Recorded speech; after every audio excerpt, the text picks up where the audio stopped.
പറയൂ.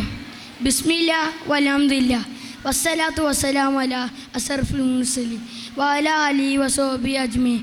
അമ്മാ ബഅദ്.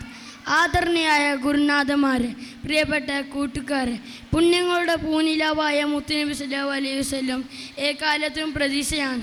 അവിടുത്തെ ദേഹയും ദർശനവും സ്പർശനവും എല്ലാം അനുഗ്രഹീതമാണ്. സ്നേഹം ചോർന്നു പോകുന്നു. ഈ കാലത്ത് ഭൂമിയുള്ളവരോട് കരുണ പുലർത്തണമെന്നാണ് മുത്തുനബി സല്ലല്ലാഹു അലൈഹി വസല്ലം നമ്മെ പഠിപ്പിച്ചത്. എങ്കിലേ ആകാശത്തിൻ്റെ അധിപേ നമ്മളോട് കരുണയും സ്നേഹം പുലർത്തുമെന്നാണ് മുത്തുനബി സല്ലല്ലാഹു അലൈഹി വസല്ലം നമ്മെ ഓർമ്മിപ്പിച്ചത്. കുഞ്ഞുങ്ങളെ മുത്തം വെച്ച് മുത്തുനബി സല്ലല്ലാഹു അലൈഹി വസല്ലം സ്നേഹത്തിൻ്റെ ബാലം പാഠം പഠിപ്പിച്ചു കൊടുത്തു. പെൺകുട്ടികളെ നീതി കൽപ്പിച്ചു. മുതിർന്നവരെ ആദരിച്ച് സ്വർഗം നേടാൻ ആജ്ഞാപിച്ചു. വയ്യാത്തക്കാരെയും ദുർബലെയും അനാഥനെയും ചേർത്ത് നിർത്തി. ആ സർവർ ആ തിരുസവിധത്തിൽ പ്രതീക്ഷയാർപ്പിച്ചു. ചെടികളും മരങ്ങളും പറവകളും പക്ഷികളും ഉൾപ്പെട്ട എല്ലാം മുത്തുനബി സല്ലല്ലാഹു അലൈഹി വസല്ലം സ്നേഹം പുലർത്തി.